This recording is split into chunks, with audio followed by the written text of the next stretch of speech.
We have a few more to go. And now we will have an excellent presentation from Ted Bergman, Vice President Offshore Energy, Elomatic. Welcome.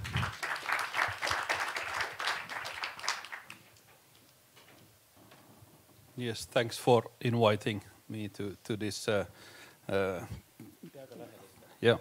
So I was originally planned to come and listen, but then I did get the speaker role quite last week. So let's see what the end result will be.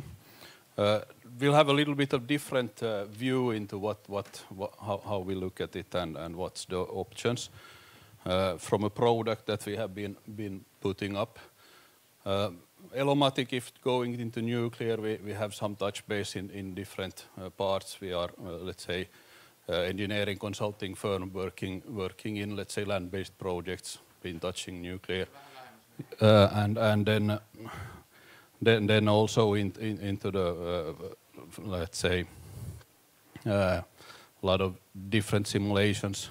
If it then comes to water flows, if you want to store something for tens of thousands of years and so on, so that we have been working on. But today mainly looking into the floating part, or not floating, because we have a product that we have been developing for the offshore industry, oil and gas, started from that one and then going into wind. And if looking at the target, what we have been working on is that we want to stop the offshore lifting. But if thinking a little bit, why going offshore with nuclear, and just have a little bit of reflections to the other industries. I think from oil and gas, it's quite obvious if you go where the oil is. so that's one way to look at it. And then you go in and solve the problems, and generally I would say that it has been quite costly to go offshore, so that's something to consider in that point of view. From the offshore wind industry, for instance, there you then again go after the wind, you go after the not in my backyard, you go for the scalability, you go land-based. Let's say they will stop at reasonable size, 5-7 megawatt maximum. Now we are talking 15 megawatt units offshore and going up from that one, because you cannot transport the wings, etc. So there is scalability in that perspective. So in products, we started from below. Here, a little bit difficult to see the picture. That come back to that one. That's an offshore platform. What we actually want to replace there is a artificial island. So you can now look into the perspective of that you have an offshore construction, or then you go that you want to have an island there, so a rock-based island, and they're then looking how to come down with the costs on that side. Or then you can go into looking from a floating perspective. We are designing a lot of ships, etc. And if you take a power plant, for instance, then if you have a power plant barge, then you have the barge as such. I think it was a little bit then have typically then been coming from Asia. You have a ship design for the barge. You have to consider everything on that side. The above deck is then cargo, in order to have a little bit of ease on the classification, etc. On the wind side, there we want to have a floating solution, but then lay it down on the seabed, and that's a little bit the topic. Now, this is very tricky for you to see, I know.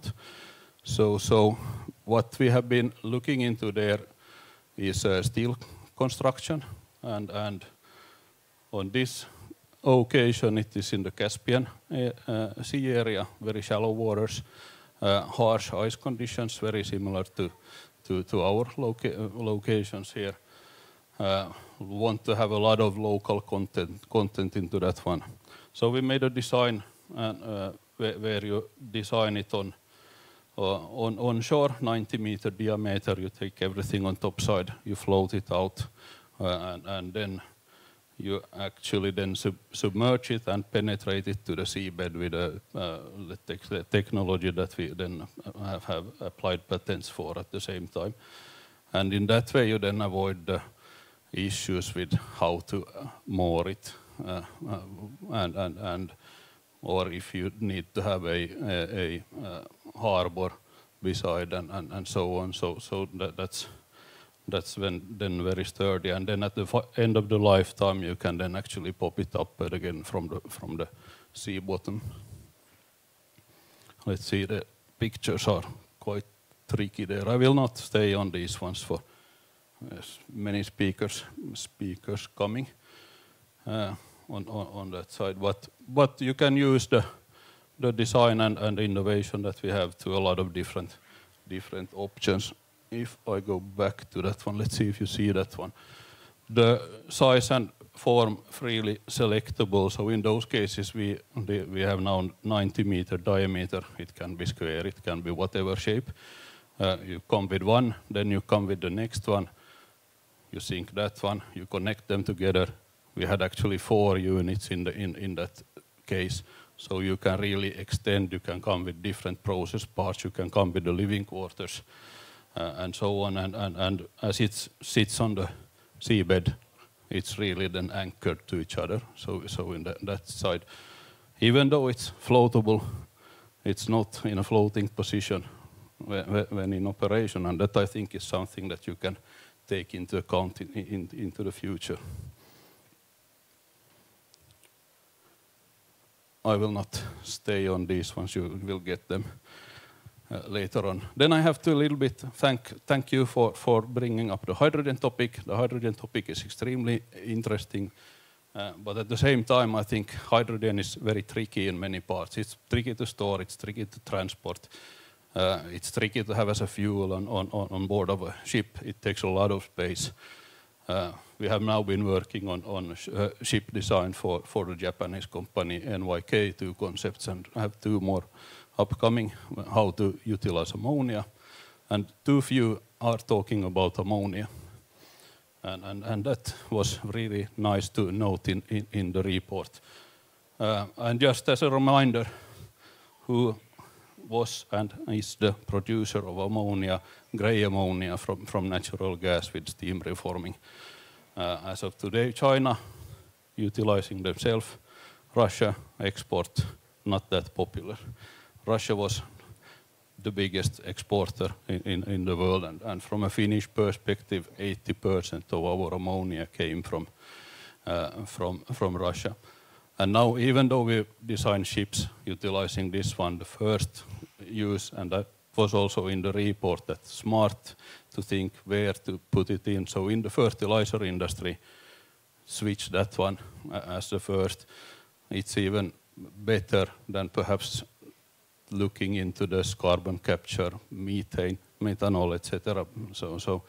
So not only talking about e-fuels, it's also a chemical with a lot of CO2 impact, and there was also some CO2 portion from Finland. Unfortunately, this ammonia that comes in has not been calculating for the CO2, and we will have to change the thinking. The goods, the chemicals, whatever we use, actually cause something in the original country. Then another little bit that I wanted to bring up, looking at, for instance, Germany. You had a heat utilization of hydrogen in pipelines, and Germany is roughly using, for instance, 40% of the natural gas for heating. So if we want to go the way of putting it into hydrogen, the pipeline, and burn it, we will have a efficiency from the, let's say, now I have a wind power perspective, let's say a little bit over 50% total efficiency. Why put the money there? If you buy heat pumps, you put it in the grid, you will have to build 4 times less wind power in order to get the... So I think the report also did actually bring up this issue. Where and what technology, not only for the electrical production, but also for whose to use, and that was nice. So I wanted to bring this slide as a comment on that one. Then on the platform, some square, round, etc. substations, ammonia storage and bunkering, but that's for later. Thank you.